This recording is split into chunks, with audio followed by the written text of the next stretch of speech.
అంటే బడికి వెళ్ళి నాశనం అయ్యే చదువు చదువుకున్నాం. దానివల్ల ఏమైందంటే ఇంత చదివినా అంత చదివినా అంటే అందులో వినయం లేదు కాబట్టి అహం వస్తుంది.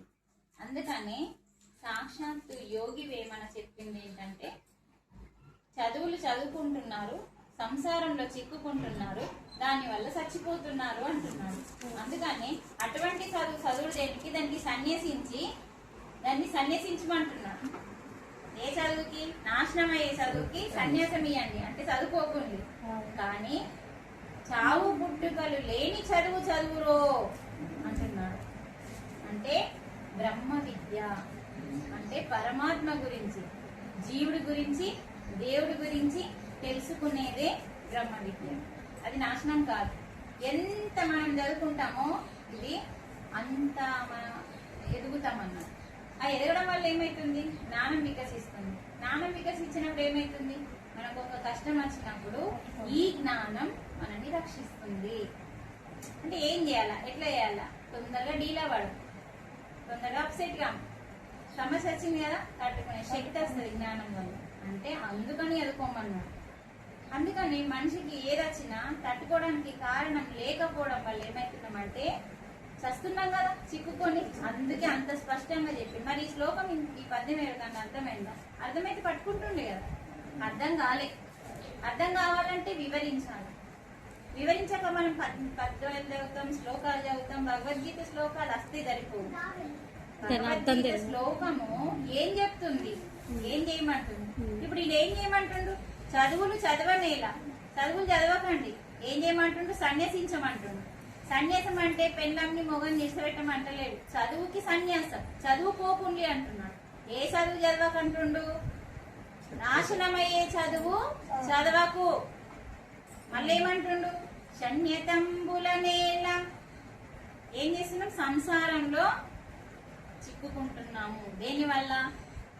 అహం వస్తున్నది బడిల వల్ల, ఈ చదువుల వల్ల. నేను ఇంత చదువుకున్నా, నేను అంత చదువుకున్నా, నేను డాక్టర్ని, నేను యాక్టర్ని, నేను టీచర్ని, ఇది అహం వస్తున్నది. ఎందుకు అహం వస్తుంది? వినయం లేదు. విద్య అనేది వినయాన్ని ఇవ్వట్లేదు కాబట్టి దీనికి వద్దు, సన్యసించండి అంటున్నాడు. చూడండి ఎంత చక్కటి జ్ఞానం ఇచ్చిండు ఇక్కడ యోగి వేమన. ఈ చదువుల వల్ల వినయం రానప్పుడు, చదువు అనేది చదవడం దేనికి? వినయం కోసం, సంస్కారం కోసం. అది రావట్లేదు కదా, రానప్పుడు దాన్ని సన్యసించండి. చావు పుట్టుకలు లేని అలాంటి చదువు చదవండి.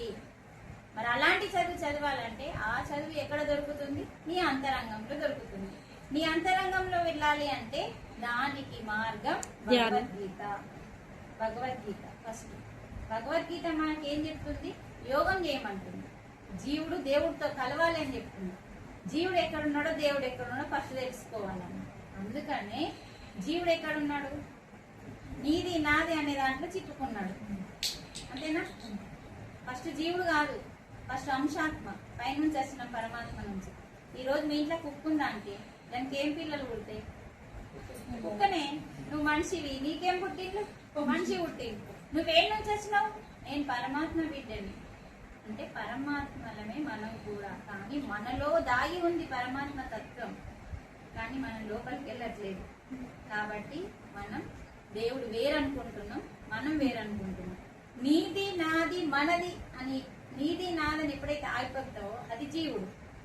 మనది మనందరిది అంతా ఒకటే అని అన్నప్పుడు అప్పుడు దేవుడు. ఈ రెండింటి గురించి తెలుసుకోమంటుండే. కానీ ఇక్కడ చిక్కుకున్నాం కదా సంసారంలో. అందుకనే సంసారంలో చిక్కుకోవద్దని చావు పుట్టుకలు లేని చదువు చదువుకొని విశ్వదాభిరామ వినురవేమ. రోజు కొంచెం సేపు చావు పుట్టుకలు లేని చదువు చదివితే నీకేమొస్తుంది? మరి మోక్షం. ఏమొస్తుంది? మోక్షం వస్తుంది. ఎందుకంటే చావు పుట్టుకలు లేని చదువులో జ్ఞానం ఉంది. ఏం జ్ఞానం? నేను శరీరం కాదు. మంచిగానండి. ఏం జ్ఞానం ఉంది? చావు పుట్టుకలు లేని చదువులో ఎందుకు చదవాలంటే మోక్షం కోసం. ఎందుకు చదవాలి? అందులో ఏముందని మోక్షం వస్తుంది అంటే జ్ఞానం ఉంది. చావు పుట్టుకలు లేని చదువులో ఏముంది? జ్ఞానం. ఏం జ్ఞానం? నువ్వు శరీరం కాదు. ఆ శరీరాన్ని నడిపించే శక్తివి నువ్వు. ఆ శక్తి పేరే ఆత్మ. అంతేనా? ఆ శక్తి పేరే ఆత్మ. కానీ ఆత్మ సూర్యుని కంటే ఎక్కువ వెలుగు ఉంటుంది. కానీ సూర్యుడే ప్రత్యక్ష దైవం, ఎంతో వెలుగు. ఆయన లేకపోతే అసలు లోకం చీకటి. అంత మామూలు ఒక సూర్య భగవానుడికి అంత వెలుగు ఉంది. మనకి కోటి సూర్యుల వెలుగు అంట మన ఆత్మకి. గీతలోనే చెప్తున్నాడు భగవాన్. అలాంటి ఆత్మని మూసేసినాం మనం. ఈరోజు ఇలాంటి క్లాసుల ద్వారా, ఇలాంటి గ్రంథాలు చదవడం ద్వారా, ధ్యానం చేయడం ద్వారా, ఈ 3 చేయాలి ఖచ్చితంగా. దీన్ని త్రిరత్నాలు అంటారు. ఒకటి ధ్యానం, సరి అయిన ధ్యానం చేయాలి. మళ్ళా సరి అయిన ధ్యానం అంటే ఏది చేస్తే తొందరగా చేరుకుంటావు అంటే, కొంచెం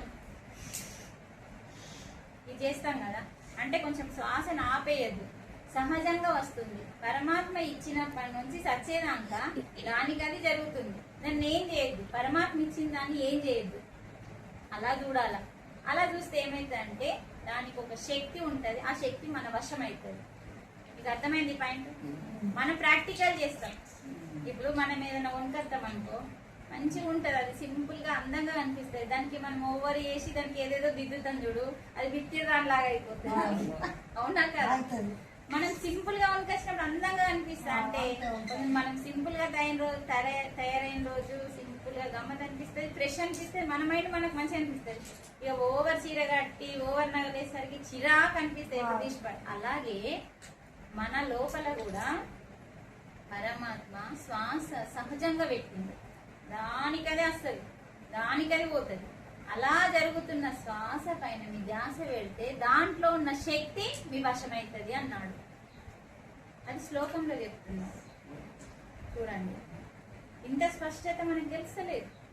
అందుకనే వేమని ఇంకో శ్లోకంలో ఏమంటుందంటే, చదువు గురించి అర్థమైంది కదా ఇప్పటికి క్లారిటీ. ఏ చదువు చదవాలి, చదివినప్పుడు వినయం రాకపోతే, చాలా మందికి రాదు, 99% వినయం రాదు, కానీ 1% వస్తుంది. అందుకనే చదువు అనేది వినయం కోసం. వినయం అంటే ఏంటి? ఎలా ప్రవర్తించాలి, ఎలా ప్రవర్తించకూడదు, దానికోసం చదువు. అదే లేనప్పుడు దాన్ని సన్యసించమంటుండు. సన్యాసం అంటే వదిలిపెట్టడు. ఇప్పుడు మన భార్యని భర్తని ఇష్టపెట్టి సన్యసించి ఆ హిమాలయాలకు వెళ్ళంటారు కదా, అది రాంగు. సన్యసించడం అంటే ఇక్కడ నీకు అవసరం లేదు దాన్ని వదిలిపెట్టు. అట్లా ఇక్కడ ఇంకోటి ఏం చెప్తున్నాడంటే, గాలిలోన పుట్టి, ఇంకో పద్యం ఇందాక మన శ్వాస గురించే కదా చెప్పుకుంటున్నాం. గాలిలోన పుట్టి గాలిలోన పెరిగి, అది లేకపోతే పుట్టనే పుట్టాం. అది ఇస్తేనే కదా మనకు ఊపిరి వచ్చేది. ఏదిస్తే? శ్వాసనిస్తే. అంటే దాన్ని మనం దొడ్డు భాషలో చెప్పింది ఈయన గాలి కాబట్టి. ఈయన చదువుకోలే బాహ్య చదువు, దానికి సన్యసించి ఆత్మ చదువు చదువుకున్నాడు యోగి వేమన. కాబట్టి ఇలా ఉంటాయి మాటలు. గాలిలోన పుట్టి గాలిలోన పెరిగి గాలిలోన మర్మం ఎరగవయ్యా. గాలిలో ఏముంది? మర్మం. ఆ మర్మం నువ్వు ఎరగలేకపోతున్నావు, అంటే తెలుసుకోలేకపోతున్నావు. ముక్కులోన గాలి అన్నారా లేదా? ముక్తికి దారయ. ఈ విషయం ఎందరు చెప్పిండ్రు ఇక్కడ? ముక్కులో ఉన్న గాలి ముక్తికి దారి, అంటే విశ్వం మొత్తం మనలో దాగి ఉంది అని చెప్తున్నాడు. అందుకనే విశ్వదాభిరామ వినురవేమ. గాలిలోన పుట్టి గాలిలోన పెరిగి గాలిలోన మర్మ మెరుగవయ్యా. ముక్కులోని గాలి ముక్తికి మరి దారయ. విశ్వదాభిరామ వినురవేమ. అంటే చూడండి, గాలి లేకపోతే తల్లి కడుపులో పిండాన్ని తీసి పాడేస్తారు. కాళ్ళత్తాయి, చేతులత్తాయి, ఆటత్తాయి, అన్నత్తాయి. కానీ ఊపిరి రాకపోతే ఎన్నొచ్చినా వేస్ట్. ఆ ఊపిరే గాలి. అందుకే గాలిలోనే పుట్టావు కదా, ఆ గాలితోనే ఇప్పుడు పెరిగినాం కదా. ఇన్నేళ్ళు నాకు 45 ఏళ్ళు ఉన్నాయి. 45 ఏళ్ళు దేంతో పెరుగుతున్నా? గాలితోనే పెరుగుతున్నా. అందుకే గాలిలోన పుట్టి గాలిలోన పెరిగి. కానీ ఆ గాలిలో ఉన్న మర్మం అంటే రహస్యం తెలుసుకోలేకపోతున్నావు.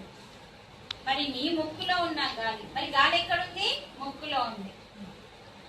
ఆ మర్మం తెలుసుకోవాలంటే గాలి ముక్కులో ఉంది. అందుకే ముక్కులోని గాలి ముక్తికి దారయ. చూడండి, ఇలా ఉమ్మంటున్నాడు మీరికి. చూడండి ఎంత అద్భుతం ఈ శ్లోకం. ఇది మనం ఇంత స్పష్టంగా అర్థం చేసుకోవడం మన అదృష్టం. అంత వివరంగా మనం తీసుకోకపోతే శ్లోకం చదువుతాం శ్లోకాలు ఎప్పుడే అవుతాం కానీ ఏం లాభం చిన్నప్పుడు ఈ శ్లోకాలు నేర్చుకోలేదా ఎప్పుడన్నా అర్థమైందా మనకి బుద్ధి పెరిగితే కదా అర్థమయ్యి ఎత్తి పెరగలేదు అప్పుడు మనసు స్థితిలో ఉన్నాం మనసు ఎప్పుడైతే దాటుతామో బుద్ధి వికసిస్తుంది బుద్ధి ఎప్పుడైతే వికసిస్తుందో ఆత్మ దగ్గరికి వస్తుంది మనసు దగ్గరికి వెళ్ళదు ఇది చూడండి ఒకసారి ఇవి ఉన్నాయి కదా ఈ వేలు లాంటి 5 వేలు ఎందుకు ఇట్లా పెట్టిండో చూడండి ఎంత స్పష్టంగా చెప్పిండో ఈ చేతి గురించి గురువు ఇది శరీరం చిన్నది కానీ మనం శరీరాన్ని పట్టుకొని ఎడుతున్నాం కానీ ఈ శరీరాన్ని నాశనం చేసింది మనసు దీన్ని పట్టించుకోవట్లేదు గాలి కిడిసబెట్టేసినాం తర్వాత దీని పక్కకి బుద్ధి చాలా స్ట్రాంగ్ ఇది అందుకే ఇది పెద్దోడు చూడు ఏ పెద్ద ఉంది ఇది ఉంటే తప్ప జీవితం బాగుపడదు ఇది బుద్ధి తర్వాత ఆత్మ మనలో ఉన్న ఆత్మ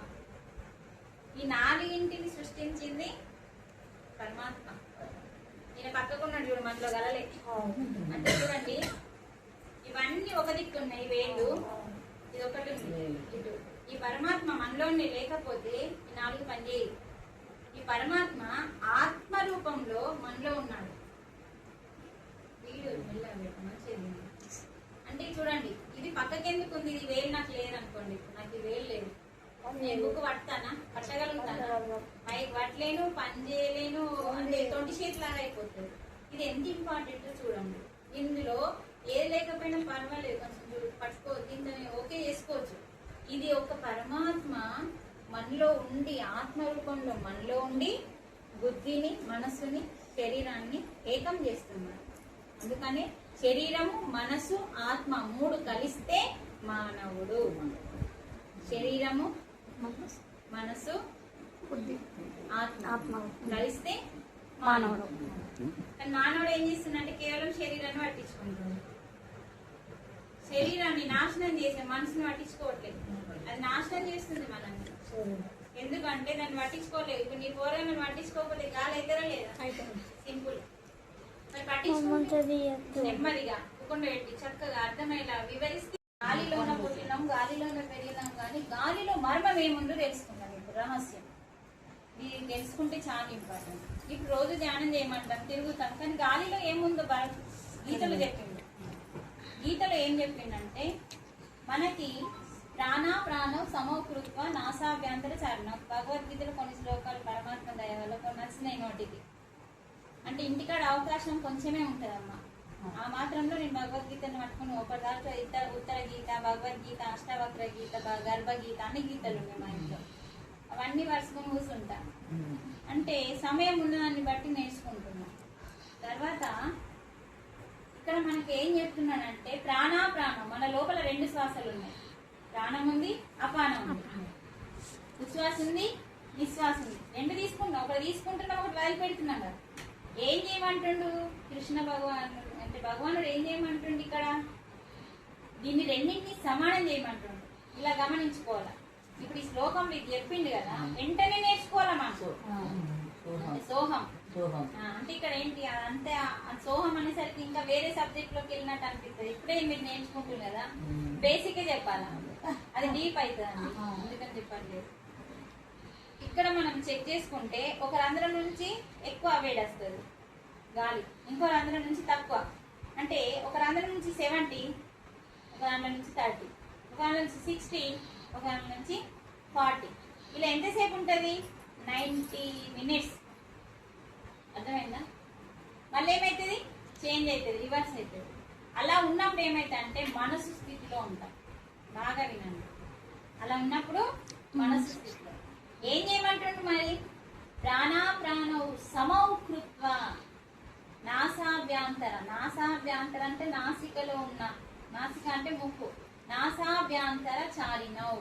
అంటే ముక్కులో ఉన్న శ్వాసని మీరు పట్టుకుంటే అది సమానమవుతుంది అంటున్నాడు ఎప్పుడైతే శ్వాస సమానం ఎందుకు ఏమంటుండు సమానం అది చిన్నగా నీ 2 కనుబొమ్మల మధ్యలో ఒక జ్యోతిగా వచ్చి కూర్చుంటుంది కూర్చున్నప్పుడు ఏమైతుంది మనసు శూన్యమైపోతుంది ఎప్పుడైతే శ్వాస మీద ధ్యాస పెడతామో అంటే మనసు శూన్యమైతుంది మనసు లేదు అక్కడ మెల్లిమెల్లిగా ఆలోచనలు అన్ని వెళ్ళిపోయి పూర్తిగా ఆలోచనలు వెళ్ళిపోతాయి ఎలా అయితే అంటే నీళ్ళ బిందెని ఖాళీ చేస్తుంది, అలా ఖాళీగా ఉంటుంది బుర్ర. ఎప్పుడు శ్వాస మీద కాసేపు ధ్యాసతో కూర్చుంటే, అలా రోజు చేయగా చేయగా ఖాళీ గిందలాగా నీ ఖాళీ మైండ్ అయిపోతుంది.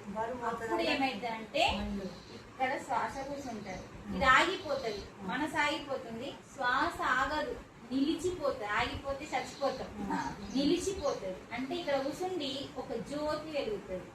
అప్పుడు ఏమవుతుంది అంటే ఇక్కడ ఉన్న నాడి, ఇక్కడ ఉన్న రంధ్రాన్ని ఓపెన్ చేస్తుంది. అప్పుడు ధ్యానం వచ్చింది. ఆ ధ్యాన స్థితిలో మనకి ఏమైందంటే ఏ ఆలోచన లేదు. సముద్రం మధ్యలో చూసి ఎప్పుడన్నా ఒడ్డుకి చూసినాం, ఒడ్డుకి ఏముంటాయి అలలు, శబ్దం, అలలు ఎట్లా వస్తాయి, నన్ను చంపేస్తాయి ఏమో అన్నట్టుగా అలలు ఎగిసి ఎగిసి పడుతూ ఉంటాయి. అలా మన మనసు ఉంది. కానీ సముద్రం మధ్యలోకి వెళ్తే ఈ అలలకి సముద్రానికి సంబంధం లేదన్నట్టు ప్రశాంతంగా ఉంటుంది. అలాంటి స్థితికి మనం వెళ్తాం. వెళ్ళినప్పుడు బ్రహ్మరంధ్రం ఓపెన్ అయినప్పుడు అంతటా నిండి ఉన్నా దేవుడు అంతటా ఉన్నాడు కదా, మరి ఎటన్ ముఖం పెడతాం? అవునా కాదు చెప్పండి. అది కూడా చెప్తుంది వేమన, నేను చెప్తలేని ఇది నేను కూడా నేర్చుకున్నా. నేను కూడా పిచ్చి లెక్క పూజ చేసి ఇటే ఉండాలా, అదే టైంకి వేయాలా, అటుంటే మళ్ళీ దేవుడు మన ఏమైనా వేయదిక్కి నిజంగా ఇంత మట్టి బుర్రతో ఉండేదా? ఎటు మోకం చేయాలా? మనం తిరుగుతున్నామా, సూర్యుడు తిరుగుతున్నాడా? తిరిగేది మనం, సూర్యుడు ఆనే ఉంటాడు, ఎటు తిరిగాడు ఆయన. కానీ మనం తిరుగుతున్నాం కదా, సూర్యుడు తిరుగుతున్నాడని మనం చెప్తాం. సూర్యుని చుట్టూ మన భూమి తిరుగుతుంది, భూమి చుట్టూ చంద్రుడు తిరుగుతాడు. చూడండి, ఇది నేర్చుకున్నాం చిన్నప్పటి నుంచి. కానీ మనం రివర్స్ బతుకుతున్నాం, రివర్స్ మాట్లాడుతున్నాం. సూర్యుడు వచ్చిండంట, అసలు సూర్యుడు ఓనే ఓడు, అర్థమైందా? ఆయన ఓడు నిరంతరం ఉంటాడు, కానీ మనం అటు వెళ్ళిపోతాం. అందుకని ఇక్కడ ఏమంటుందంటే శ్వాసని సమానం చేయమంటుంది. సమానం చేస్తే ఏమైతుందంటమ్మా, అందులో ఉన్న రహస్యం ఏంది? శ్వాసని ఎప్పుడైతే సమానం చేస్తామో ఇక్కడ నిలిచి ఉంటుందో 9 రంధ్రాలు మూసుకపోతాయి. ఏ రంధ్రాలు? 9 నవగ్రహాలు. ఆదిత్యాయ సూర్యుడు, సోమాయ చంద్రుడు, మంగళాయ బుధుడు, బుధాయ గురుడు, గురుడు వలం లేదంట, శుక్రుడు, శనీశ్వరుడు, రాహువు, కేతు. అందుకే ఆదిత్యాయ సోమాయ మంగళాయ బుధాయ చ గురు శుక్ర శని. శని ఇక్కడ ఉంటాడు నాలుక మీద, శనీశ్వరుడు ఎప్పుడు నాలుక మీద ఉంటాడు. శని రాహవే కేతవే నమః. ఈ 9 మందిని మూసేయడమే ధ్యానం. అందుకని మనం అక్కడ తిరుగుతున్నాం గుడిలో 9 మంది చుట్టూ, ఇక్కడ తిరగట్లేదు. అక్కడ ప్రాణం ఉందా? అవిట్లలో ప్రాణం ఉందా? మనం పోసినామా? పంచులు మంత్రంతో ఆ విగ్రహాలను ప్రాణం పోస్తారు. కానీ ఇక్కడ ఎవరు ప్రాణం పోసింది? భగవంతుడు కదా. అంటే ఇందులో ఉన్న నవగ్రహాలు, సూర్యుడు ఇంట్లోనే ఉన్నాడు అంటే ఈ నవగ్రహాలని బ్రహ్మ ప్రాణం పోసి కూర్చుని పెట్టి మన శరీరంలో. చూడండి, నాలుక పైన శనీశ్వరుని కూర్చుని పెట్టేసిండు బ్రహ్మ. కింద 2 రంధ్రాలు ఉన్నాయి, మలమూత్ర విసర్జనలు. ఇక్కడ 2, 4, 6, 8, 9 రంధ్రాలని ఎప్పుడైతే మూసి నీ శ్వాసతో నువ్వు ఉంటావో అప్పుడు బ్రహ్మరంధ్రం ఓపెన్ అవుతుంది. ఆ బ్రహ్మరంధ్రం ఏం చేస్తుంది? అంతటా నిండి ఉన్న పరమాత్మ శక్తిని గుంజుకుంటుంది, నీ లోపలికి పంపిస్తుంది. ఎప్పుడైతే మన లోపలికి వేస్తుందో ఆ మన శ్వాసలో ఉన్న మర్మం అనే రహస్యం మనకు అర్థమవుతుంది. అంటే మనలో అంత రహస్యం ఉంది శ్వాసలో. శ్వాసలో ఏముందంటే అంటే ప్రాణశక్తి ఉంది, మన ప్రాణాన్ని నిలిపే శక్తి ఉంది. మనకు శక్తి లేదు, ఎలా అయిపోతాం? అందుకని దేనన్నా తట్టుకోవాలంటే ఏం కావాలంటారు? బలమా శక్తి? శక్తి కదా. బలం కావాలని వాళ్ళని అంటారా? మరి శక్తి తట్టుకోవాలన్నా శక్తి అంటారు, ఎదుర్కోవాలన్నా శక్తి అంటారు, దేనన్నా తట్టుకొని నిలబడాలన్నా శక్తి అంటారు. అంటే అన్నిటికీ శక్తి అంటాం, అంటే ఎనర్జీ. ఎవరిది? సాక్షాత్తు భగవంతుని యొక్క ఎనర్జీ మన లోపలికి 3 సార్లు వస్తుంది. ఎప్పుడెప్పుడో చెప్పండి, మీరే చెప్పండి. ఫ్రాన్స్ ఒకసారి మాపమ్మ. మనకి అప్పుడు ఎనర్జీ వస్తుంది. ఎలా వస్తుందో కూడా తెలుసుకుందాం. మీకు అంత క్లారిటీ ఇస్తే ఈరోజు కొంచెం సేపే టైం. అంటే మనకి ఏ పని చేయాలన్నా ఎనర్జీ కావాలి. ప్రాణశక్తి అంటారు దాన్ని. ప్రాణశక్తి లేకపోతే మనం ఏం చేయలేము. ప్రాణశక్తి ఎందులో ఉందంటే శ్వాసలో ఉంది. బయట విశ్వశక్తి ఉంది, మన లోపల ప్రాణశక్తి ఉంది. ఈ రెండింటిని కలపడమే ధ్యానం. విశ్వశక్తి ఈజీగా రాదు మన లోపలికి. ప్రాణశక్తి ఆల్రెడీ ప్రాణం పోషిట్టు కాబట్టి ప్రాణశక్తి ఉంది, కానీ వేస్ట్కి ఖర్చు చేస్తున్నాం. ప్రాణశక్తి దేనికి ఖర్చు చేయాలంటే సేవకు ఖర్చు చేయాలి. ఎలాంటి సేవ? ఎలాంటి సేవ మళ్ళా అంటే స్వార్థం లేని సేవ.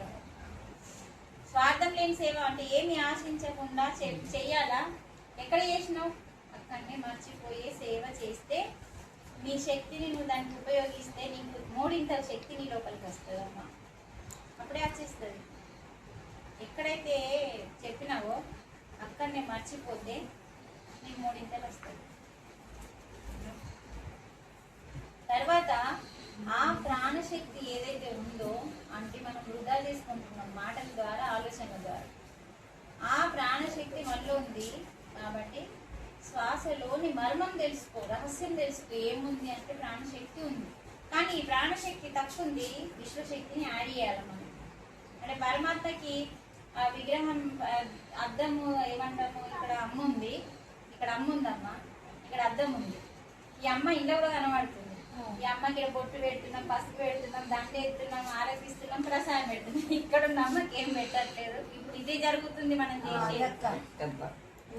ఇప్పుడు మనం చేసే విగ్రహారాధన అదే. అద్దంలో ఉన్న దేవుడికి పూజ చేస్తున్నాం. అసలైన అమ్మకి అంటే అసలైన పరమాత్మ కీడున్నాడు. ఇందులో చెప్తున్నాడు అహమాత్మ గుడాకేశ. ఈ శ్లోకంలో చెప్తున్నాడు భగవంతుడు నేను ఎక్కడున్నాను. భగవానుడు ఎవరికి చెప్తున్నాడు? మనకి చెప్తున్నాడు. అహమాత్మ గుడాకేశ సర్వభూతాశయ స్థితః అహమాదిం చ మధ్యం చ భూతానమంత ఏవ చ. అంటే నేను ఆత్మని అన్నాను. ఏడన్నా చూసుకోండి, నేను ఫోటోని, నేను విగ్రహాన్ని అని ఎక్కడ రాయదు. కాకపోతే ఎందుకు? వాటిని చూస్తే తప్ప మనకి బుద్ధి రావట్లేదు. అంటే శ్రీకృష్ణుని ఫోటో చూసినా, రాముని ఫోటో చూసినా భగవంతుడు అని గుర్తొచ్చి కొంచెం అలాంటి ధర్మం, ఈయన జ్ఞానం అని గుర్తొచ్చి కనీసం అదన్నా పట్టుకుంటామని. అంటే ఈ రూపంలో భగవంతుడు భూమి మీదకి వచ్చి ధర్మాన్ని నేర్పించింది ఈ అవతారంలో. ఈ అవతారంలో వచ్చి కృష్ణుడు జ్ఞానాన్ని నేర్పించిండు, ఆత్మ జ్ఞానాన్ని అని తెలుసుకొని అవి పాటించడం కోసం. ఏం చెప్పిపోయింది వాళ్ళిద్దరిని 2 గుళ్ళలో కూడా పెట్టుకున్నాం. కానీ వాళ్ళు ఏం చెప్పిందో పట్టించుకోవట్లేదు, ఆచరణ లేదు. కాబట్టి ఆ గుడికి పోగానే వాళ్ళని చూడంగానే అది గుర్తు రాగానే అది ఆచరించడం కోసం దేవాలయాలు.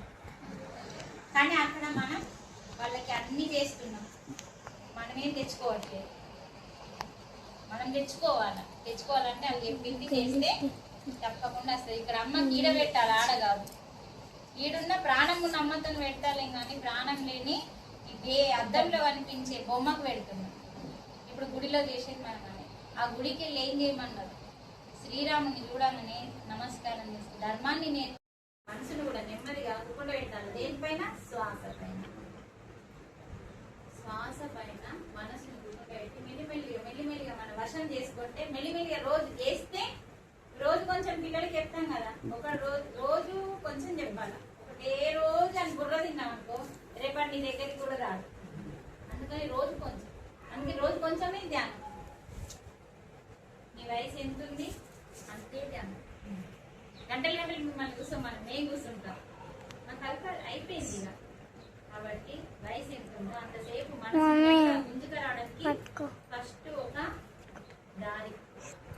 అలా శ్వాస మీద ధ్యాస. ఎందుకంటే శ్వాసలోనే పుట్టాం కాబట్టి శ్వాసతో కాసేపు కూసో. శ్వాసతో నువ్వు ఎప్పుడైతే కాసేపు కూర్చుంటావో ధ్యాస దాని మీద పెడతావో ఆలోచనలు వస్తూ ఉంటాయి, కట్ చేయాలా. ఎప్పుడైతే నీ శ్వాస ధ్యాస రెండు ఒకటైతాయో అప్పుడు నీ శ్వాస చిన్నదై రెండు కనుబొమ్మల మధ్యలో చిన్న వెలుగులా ఇక్కడ జ్యోతి వెలిగి ఇక్కడ కూర్చుంటుంది. అప్పుడు బ్రహ్మానందం ఓపెన్ అవుతుంది. ఇక్కడ పైన ఉంది ఒకటి అసలైంది ముక్తినిచ్చే. వీడికెళ్ళి మనం తెచ్చినాం అనుకో, మన జీవి ఇళ్ళకెళ్ళి పోయిందనుకో భూమి మీదకి రావు మళ్ళా. ఇళ్ళకెళ్ళంట అల్లకెళ్ళి ముక్కులకెళ్ళి షోలకెళ్ళి కండ్లకెళ్ళి నోట్లకెళ్ళి కింద రెండు రంధ్రాలు ఉన్నాయి, అవి ఇళ్ళకెళ్ళి పోయినాం అనుకో మళ్ళీ వస్తావు. సచ్చినోడు ఇళ్ళకెళ్ళి పోయిండో చెప్పచ్చు, మళ్ళా జన్ముందో లేదో చెప్పచ్చు శవాన్ని చూసి. అందుకని ధ్యానం అంటే ఏంటిది? మనలోని 9 నవగ్రహాలని రంధ్రాలని మూసేసి 10వ రంధ్రం అనే బ్రహ్మరంధ్రం, బ్రహ్మాయుడ రంధ్రం పెట్టుకుని కూర్చున్నాడు. కానీ నువ్వు నీతో నువ్వు ఉన్నప్పుడే అది ఓపెన్ అవుతుంది. మనతో మనం ఉంటామా ఆంటీ? మనతో మనం ఉంటామా? ఉండం. పరధ్యానం ఎక్కువ. ఇక్కడ కూర్చున్నప్పటి నుంచి కొంతమందిని పిలిచిన అన్న ఒక ఆలోచన నచ్చిందా లేదా రాకపోయే, అది పరధ్యానం. పిలవడం నీ ధర్మం, అయిపోయింది నీ పని. దాని గురించి ఆలోచించవచ్చు. ఎందుకంటే పిలవకపోవడం నీ అధర్మం, పిలవడం ధర్మం. ఈ ధర్మం నువ్వు చేసినావు, నీ కర్మం చేయి అంతే. కర్మ ఫలితం ఆశించగలరు రాలేదని ఆశించాం. కర్మ ఫలితం అంటే గాలిలో ఉంటున్నాం కాబట్టి గాలితో రోజు కొంచెం సేపు ఉండడమే ధ్యానం. ఎంత సింపుల్ అంటే ఎంత మంచిగా వివరించి చెప్పడానికి మమ్మల్ని పరమాత్మ యూజ్ చేస్తున్నాడు. ఇది మా దృష్టి. ఎందుకంటే ఇటువంటి ఛాన్స్ అందరికీ రాదండి. ఇలా చెప్పే ఛాన్స్ వివరించి ఇంత అర్థమయ్యేది. నాకు గొంతునిచ్చిండు, చెప్పే వివరించే నాలెడ్జ్ ఇచ్చినండి. ఇది నా అదృష్టం. ఇది అర్థం చేసుకున్నాను నా భర్త. నా భర్తతో పాటు నా గురువు తెలుసుకొని నాకు అడ్డం ఏడాస్తాడు మా సార్ అని కొన్ని రోజులు నీ మొగని నాకు వదిలిపెట్టన్నాడు. నిజం చెప్తున్నా. మా ఇంటికి వచ్చిండు, మా చింటి అనిపోయినాక కరెక్ట్ నెలకు వచ్చిండు. నేను ఇలా అన్న వదిలేస్తున్నా. అప్పుడు బాగా డౌన్ అయిపోయింది, నా చెత్త పోయింది. ఇక ఏడ్చి ఆలుతాను గురుకు. ఎందుకంటే మనం నెగిటివ్ లో ఉన్నాం. శరీరం పోతే ఏడుస్తున్నాము అంటే అది నెగిటివ్. అందుకే జాతస్య హి ధ్రువో మృత్యు మృత్యు ధ్రువం జన్మ మృతస్య అంటే పుట్టినోడు సావక తప్పదు, సచ్చినోడు పుట్టక తప్పదు. కాకపోతే బట్టలు తీసేసినట్టు శరీరాన్ని తీసేస్తున్నాం. వాడి జన్మ అంతకే తెచ్చుకున్నాడు. ఎందుకంటే కొన్ని కర్మలు ఉంటాయి, తల్లికి కొడుకు, తల్లిదండ్రులకి కొడుకు కొన్ని కర్మలు ఉంటాయి. అంత పెద్ద సబ్జెక్ట్ కర్మ సిద్ధాంతం మరొక రోజు తెలుసుకున్నాం. కర్మ సిద్ధాంతం తప్పకుండా తెలుసుకోవాలి. అందుకని ఇక్కడ ఏంటంటే ఎప్పుడైతే మనం చెప్పే అవకాశం మనకి ఇచ్చిండో అంటే పరమాత్మ మనకి ఇచ్చినప్పుడు మనం చెప్పలేమనుకో పక్కకు పడేస్తాడు, మనని వేరే వాళ్ళని సృష్టించుకుంటాడు. మరి మనకు అవకాశం ఇచ్చినప్పుడు మనం ఎంత యూజ్ చేసుకోవాలా? ఇప్పుడు నేను యూజ్ చేసుకుంటున్నా. యూజ్ చేసుకోవడానికి నా భర్తని మధ్యలో అడ్డు రాకుండా